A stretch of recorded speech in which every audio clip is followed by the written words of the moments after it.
1981 সালে ইন্দোনেশিয়ায় এক হোটেলের জন্য কয়েকটা মর্মান্তিক ঘটনা ঘটেছিল।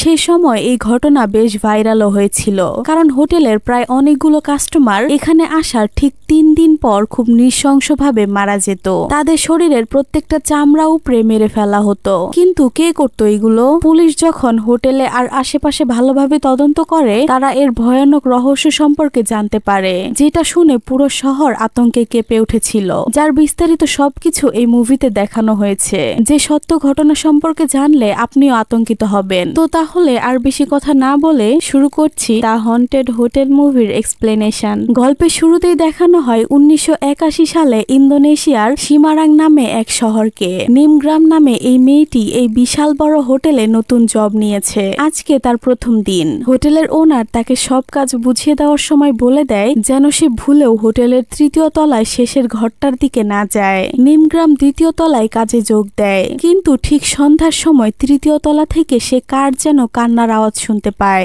কান্নার আওয়াজ ফলো করে করে সে 3য় তলায় পৌঁছে যায়। এমনকি 3য় তলায় গিয়ে একেবারে শেষের ঘরটার দরজা খোলে। আর এখানে সে সবচেয়ে বড় ভুলটা করে, যেটা আমরা একটু পরে বুঝতে পারবো। তো সে দরজা খুলে একটা মেয়েকে দেখতে পায়, যার মাথার চুল সহ পুরো শরীর সাদা। মেয়েটিকে দেখে নিমগ্রাম বেশ ভয় পায়। তখন মেয়েটি বলে 3 দিন আর অর্ধেক রাত। এরপর সিন শিফট হয় 3 দিন পর নিমগ্রামের বাসায়। সে সেই রাতের কথা তার মেয়েকে বলছিল, যে সে কতটা ভয় পেয়েছে। এটা শুনে তার মেয়ে তাকে বলে নামাজ পড়ে দোয়া করতে, তাহলে তার ভেতর থেকে সব ভয় কেটে যাবে। নিমগ্রাম তাই করে, সে নামাজ পড়ে। আর যখনই তার নামাজ পড়া শেষ হয়, সেই ঘরে থাকা সাদা চুলওয়ালা মেয়েটি তার উপর আক্রমণ করে। অর্থাৎ ওই হোটেলের ঘরে থাকা মেয়েটি কোনো সাধারণ মেয়ে না, ওইটা কোনো আত্মা। এদিকে ওই ঘর থেকে তার মেয়ে তার চিল্লানোর আওয়াজ শুনতে পায়। সে দ্রুত এসে দেখে তার মা অলরেডি মারা গিয়েছে। তার গায়ের চামড়া ছিঁড়ে নিয়ে খুব নৃশংসভাবে তাকে মেরে ফেলা হয়েছে।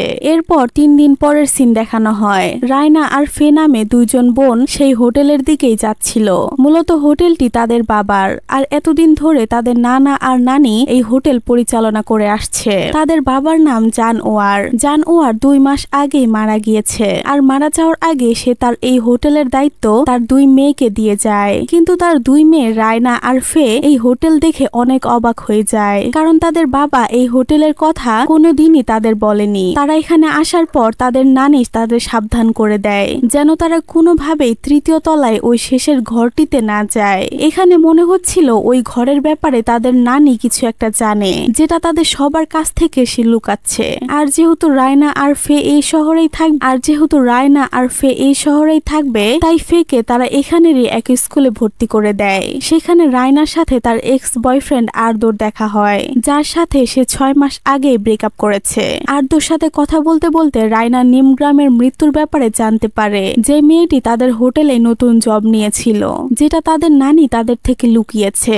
রায়না এরপর তার নানা নানিকে নিমগ্রামের মৃত্যুর ব্যাপারে জিজ্ঞাসা করে, যে কেন সে তার মৃত্যুর কথাটা বলেনি। তখন তার নানি বলেন নিমগ্রামের মৃত্যুটা সাধারণ মৃত্যুই ছিল, তাই তাকে বলার সে প্রয়োজন মনে করেনি। তখনই আরদো সেখানে এসে এই হোটেলে একটা রুম বুক করে, কারণ তার এই হোটেলের ব্যাপারে কিছুটা সন্দেহ আছে। আর তাছাড়াও সে রায়নাকে এখনো ভালোবাসে, তাই সে তার সেফটির জন্য এখানে থাকার সিদ্ধান্ত নেয়, যেটা দেখে রায়না অনেক অবাক হয়ে যায়। তো সেদিন রাতে রায়না নামাজ পড়ে ঘুমাতে যাচ্ছিল। ঠিক তখনই সেও 3য় তলা থেকে কারো কান্নার আওয়াজ শুনতে পায়। কান্নার আওয়াজ ফলো করে সে 3য় তলায় একদম শেষের রুমটায় গিয়ে পৌঁছায়। আর দরজা খুলে সেও ওই সাদা চুলওয়ালা মেয়ের আত্মাটিকে দেখতে পায়, যে আবার ঠিক একই রকম ভাবে তাকে বলে 3 দিন আর মধ্যরাত। এর মানে রায়নার হাতেও আর মাত্র 3 দিন সময় আছে। তার সাথেও ঠিক তাই হবে যেমনটা নিমগ্রামের সাথে হয়েছিল।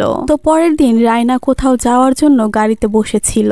তখনই সে গাড়ির গ্লাসে 1 লেখা দেখতে পায়, অর্থাৎ তার আজকেই প্রথম দিন। ধীরে ধীরে রায়নাও এই পুরো বিষয়টা বুঝতে পারছিল, কারণ নিমগ্রাম হোটেলে চাকরি নেওয়ার ঠিক 3 দিন পর মারা গিয়েছিল। আর সে যখন গত রাতে ওই রুমে গিয়েছিল, তখনও তো ওই মেয়েটি বলেছিল 3 দিন আর মধ্যরাত। এরপর সে 2 2 4 মিলিয়ে ফেলে আর বুঝতে পারে নিশ্চয়ই ওই রুমটাতে কোনো গন্ডগোল আছে, কারণ যেই ওই রুমে যাচ্ছে তার সাথে ভয়ঙ্কর ঘটনা ঘটছে। এদিকে আমরা দেখতে পাই রায়নার বোনকেও ওই আত্মা বারবার ক্ষতি করার চেষ্টা করছিল।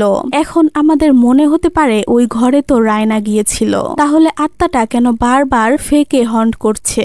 আসলে গত রাতে রায়না যখন ওই ঘরে গিয়েছিল, তার তার ঠিক আগে ফেকো ওই ঘরে গিয়ে ওই মেয়েটিকে দেখেছিল। মেয়েটি ঠিক একইভাবে তাকে বলেছিল 3 দিন আর মধ্যরাত। এর মানে এখন তাদের দুজনেরই জীবনের ঝুঁকি রয়েছে। রায়না অলরেডি এসবে অনেক ভয় পেয়েছিল। সে এই সকল বিষয় তার নানা নানিকে জানায়। তো এরপর তারা জানতে পারে 6 বছর আগে জানোয়ার এই হোটেলের দায়িত্ব তার স্ত্রীর বাবা মায়েদের দিয়েছিলেন, অর্থাৎ তাদের নানা নানিদের। আর এর আগেও এভাবে প্রায় কয়েকজন এই হোটেলে আসার পর মারা গিয়েছে। রায়নার নানা বলে এই সব কিছু থেকে বাঁচতে হলে একমাত্র উপায় হলো ওই 3য় তলার শেষের ঘরে না যাওয়া। তাছাড়া এই অভিশাপ থেকে বাঁচার কোনো উপায় নেই। এছাড়া তারা আর কিছুই জানে না। রায়না আর ফে তাদের নানা নানির কাছ থেকে তেমন কিছু জানতে না পেয়ে এক ওজা বাবার কাছে যায়, যে আত্মাদের সাথে কথা বলতে পারত আর তাদের তাড়াতেও পারত। তো ওজা বলে ওই আত্মাকে তাড়াতে হলে সবার প্রথমে আগে তার সাথে কথা বলতে হবে, কিন্তু তার আগে জানতে হবে ওই মেয়েটিকে। এরপর তারা চিন্তা ভাবনা করে সবার আগে তারা ওই মেয়েটির বিষয়ে সব তথ্য খুঁজে বের করবে। তাহলে তারা জানতে পারবে যে ওই মেয়েটি কিভাবে মারা গেল আর কিভাবে বা ওই হোটেলের রুমে গিয়ে আটকা পড়ে রয়েছে। সেদিন রাতে রায়নার কাছে তার বাবার লয়ারের কল আসে, যে জানায় এই হোটেলের কাগজে জানোয়ারের নাম নেই, বরং বাস্কারার নাম দেওয়া, যেটা কিনা তার বাবারই আরেকটা নাম। কিন্তু এ ব্যাপারে রায়না কিছুই জানতো না যে তার বাবার এরকম আরেকটা নাম আছে। এমনকি সে এই নাম আজকে প্রথম শুনলো। ব্যাপারটা তার কাছে একটু অদ্ভুত লাগে। তাই রায়না এসব কিছু রহস্য জানতে আর নিজেকে আর তার বোনকে বাঁচাতে সেই রুমে যাওয়ার সিদ্ধান্ত নেয়। কারণ তার ধারণা সে সেই রুমে গিয়ে নিজেকে আর তার বোনকে বাঁচানোর জন্য কোনো না কোনো ক্লু পেয়ে যাবে। তবে আর্দ্র তার সাথে যেতে চায়, কিন্তু রায়না তাকে নিষেধ করে, কারণ সে আর তার বোন ইতিমধ্যে অভিশাপ পেয়েছে। তাদের দুইজনের জীবনই ঝুঁকিতে রয়েছে। তার মধ্যে সে নতুন করে আর্দ্রকে এসবে জড়াতে চাচ্ছিল না। তো রায়না আর তার বোন ফে সেই ঘরে গিয়ে আলাদা আলাদা হয়ে কিছু খুঁজে বের করার চেষ্টা করছিল। রায়না খাটের নিচটা চেক করলে দেখতে পায় 2-3টা টাইলস উঠানো। সেগুলো সরিয়ে একটু মাটি খুঁড়ে সে ছোট্ট কয়েকটা কাগজের টুকরা পায়। অন্যদিকে ওই আত্মাটি ফেকে পজেস করে ফেলেছিল। রায়না সেখানে যাওয়ার পরই আত্মাটি তাকে বলে, মরার আগে আমি যে কষ্ট পেয়েছি তোদেরও সেই কষ্ট পেতে হবে। এই বলে সে 2 বোনের ওপর একসাথে আক্রমণ করে। কিন্তু তখন কোনো মতে আর্দ্র সেখানে এসে তাদের দ্রুত সেই ঘর থেকে নিয়ে যায়। তবে আর্দ্র সে ঘরে আসার কারণে এখন এই অভিশাপ তার ওপরও লেগে গেছে। এরপরে তারা 3য় তলার প্রত্যেকটা রুমেই ভালোভাবে খুঁজে আর একইভাবে টাইলসের নিচে কয়েকটা করে কাগজের টুকরা পায়, যেগুলো তারা মিলিয়ে দেখে এটা একটা লাভ লেটার, যেটা জেসমিন নামে একটি মেয়ে বাস্কারা নামে এক ছেলেকে লিখেছে। চিঠিতে তাদের প্রথম কোথায় দেখা হয়েছে সেটাও লেখা আছে। রায়না সহ সবাই তো জানে যে বাস্কারা তার বাবার নাম। এখন জানা দরকার জেসমিন নামের এই মেয়েটিকে। তাই তারা চলে যায় চিঠিতে লেখা সেই ঠিকানায় যেখানে তাদের প্রথম দেখা হয়েছিল। সেখানে গিয়ে তারা দেখে পুরোটা জঙ্গল, আর যেই জায়গার কথা উল্লেখ করা ছিল সেই চিঠিতে সেই জায়গায় অনেকগুলো সাদা ফুল ফুটে আছে। রাস্তায় এক ছেলেকে তারা এই ব্যাপারে জিজ্ঞাসা করলে ছেলেটি বলে, আমাদের গ্রামে প্রায় সব জায়গায় এই সাদা ফুল ফুটে আছে। এই কথা শুনে রায়না ও আর্দ্রর কিছুটা সন্দেহজনক মনে হয়। তাদের মনে হয় জেসমিন নামের মেয়েটি হয়তো ওই গ্রামেই বড় হয়েছে। তাই তারা ওই ছেলেটির সাথে ওই গ্রামে যায়। গ্রামে গিয়ে গ্রামের প্রধানের বাসায় যায়। তাকে গিয়ে তারা জেসমিনের ব্যাপারে জিজ্ঞাসা করে। এখানে আমরা লক্ষ্য করি জেসমিনের নাম শুনে লোকটির মুখের এক্সপ্রেশন পাল্টে যায়। সে কিছুটা রেগে গিয়ে তাদের বলে দেয় জেসমিন নামে সে কাউকেই চিনে না। এখন কথা হলো, সে যদি জেসমিন নামে কাউকে নাই চিনে তাহলে রাগ করলো কেন? সে তো জেসমিন নাম শোনার আগে একদম নর্মাল ছিল। তখন তারা বুঝতে পারে গ্রামের প্রধান তাদের কাছ থেকে কিছু লুকাচ্ছে। এরপর তারা তার স্ত্রীর থেকে জানতে পারে জেসমিন আসলে তাদেরই মেয়ে। তার ডাক নাম হলো ম্যানোয়ার। জন্ম নেওয়ার পর থেকেই তার শরীরে অ্যালবিনো নামক এক রোগ রয়েছে, যার কারণে তার চুল আর পুরো শরীর সাদা, যে কারণে গ্রামের সকল বাচ্চা সবসময় তাকে বুলি করত। তার সাথে কেউ বন্ধুত্ব করত না। তার উপর তার বাবাও তার সাথে অনেক খারাপ ব্যবহার করত। তার মতে তার মেয়ের জন্ম একটা অভিশাপ। সে এই গ্রামের প্রধান, আর তার মেয়ে এভাবে জন্ম নেওয়ার তার মান সম্মান শেষ হয়ে গেছে। জেসমিনের বাইরে তো কোনো বন্ধু ছিলই না, আবার ঘরেও তার সাথে তার বাবা খারাপ ব্যবহার করত। পরিবার ও সমাজের দেওয়া দুঃখ কষ্ট অবহেলা আর সহ্য করতে না পেরে সে একদিন বাড়ি থেকে চলে যায়। ব্যাস এতটুকুই তারা জেসমিনের পরিবার থেকে জানতে পারে। এরপর ওজা জেসমিনের সাথে কথা বলার চেষ্টা করে আর জানতে পারে সেদিন বাড়ি থেকে বের হয়ে সে বেশি দূর যেতে পারেনি। জঙ্গলে ক্লান্ত শরীরে অজ্ঞান হয়ে গিয়েছিল। ঠিক তখনই বাস্কারা তাকে জঙ্গলে দেখতে পেয়ে সেখান থেকে উঠিয়ে হোটেলে নিয়ে আসে। বাস্কারার বাবা মা কেউ নেই, সে একাই এই হোটেল পরিচালনা করত। সে তাকে থাকার জন্য সেই ৩য় তলার সেই শেষের রুমটাই দেয়। এরপর ধীরে ধীরে তারা একে অপরকে ভালোবেসে ফেলে। কদিন পর বাস্কারা এক ব্যবসার কাজে শহরের বাইরে যায়। ঠিক তখনই জেসমিন তাকে মনে করে সেই লাভ লেটারটা লিখেছিল আর তাকে সারপ্রাইজ দেওয়ার জন্য ঘরের কোনায় কোনায় ভাঙা টাইলসের নিচে সেটা ছিঁড়ে ছিঁড়ে রেখে দিয়েছিল। তো এরপর বেশ কিছুদিন কেটে যায়, কিন্তু বাস্কারা ফিরে আসে না। তাই সে শহরের দিকে যায় তাকে খুঁজতে। গিয়ে দেখে সে অন্য একজনকে বিয়ে করে বাচ্চার বাবা হতে চলেছে, যেটা দেখে সে একদমই ভেঙে পড়ে। সে হোটেলের ওই রুমে এসে বারবার নিজের মাথায় আঘাত করছিল আর বাস্কারাকে ভালোবাসায় আফসোস করছিল আর ভাবছিল হয়তো সে দেখতে এরকম বলে তাকে কেউ ভালোবাসে না, তার সাথে সংসার করতে চায় না, তাকে কেউ আপন করে নেয় না। জীবনের প্রথম সে একজনকে বিশ্বাস করেছিল, সেও তাকে ধোঁকা দিয়েছে। এতগুলো কষ্ট বুকে নিয়ে আর বেঁচে থাকতে চাইছিল না সে, কারণ তার মনে হচ্ছিল সে সবার থেকে আলাদা বলে বাস্কারা তাকে ছেড়ে চলে গেছে। তার নিজের চামড়ার প্রতি এতটাই ঘৃণা ছিল যে সে একটা চাকু নিয়ে ৩ দিন ধরে তার শরীরের চামড়া টেনে টেনে ছিঁড়তে থাকে। আর ফাইনালি ৩ দিন এরকম করার পর মধ্যরাতে তার মৃত্যু হয়। তাই তার আত্মা সেই হোটেলের রুমে আটকে আছে। এখন বোঝা যাচ্ছিল যে কেন আত্মাটি সবার শরীরের চামড়া ছিঁড়ে নিচ্ছিল। এতক্ষণ এই সব কিছু ওই ওজা দেখছিল। সে তাদের বলে এখন আর তাকে থামানো যাবে না, তাকে তখনই থামানো যাবে যখন সে বাস্কারাকে মাফ করবে। ঠিক তখনই সে মেয়েটির আত্মা এসে ওজাকে গলা কেটে আর মাথা থেতলে দিয়ে খুব নৃশংসভাবে হত্যা করে। তার বাবার বিষয়ে এই সব কিছু শুনে তার যেন বিশ্বাসই হচ্ছিল না যে তার বাবা একটা মেয়েকে ধোঁকা দিয়েছিল। কথায় কথায় সে আর্দকে বলে দেয় যে কেন সে তার সাথে ব্রেকআপ করেছে। আসলে তখন রায়নার নিউট্রাস ক্যান্সার ছিল, যেটার অপারেশন করার পর সে ঠিক তো হয়ে যায়, কিন্তু সে আর কখনো মা হতে পারবে না। যেহেতু সে আর্দকে পরিবার দিতে পারবে না, তাই সে তার সাথে ব্রেকআপ করে নেয়। তারা এই ঘরে কথা বলছিল, ওইদিকে তার বাবার জিনিস আরো ঘেটে দেখছিল ফে। সেখানে সে একটা ডায়েরির মতো অনেকগুলো কাগজ পায়, যেটা পড়ে তারা আসল ঘটনাটা জানতে পারে। আসলে সেদিন কি হয়েছিল। মূলত বাস্কারা সত্যি সত্যি জেসমিনকে ভালোবাসতো।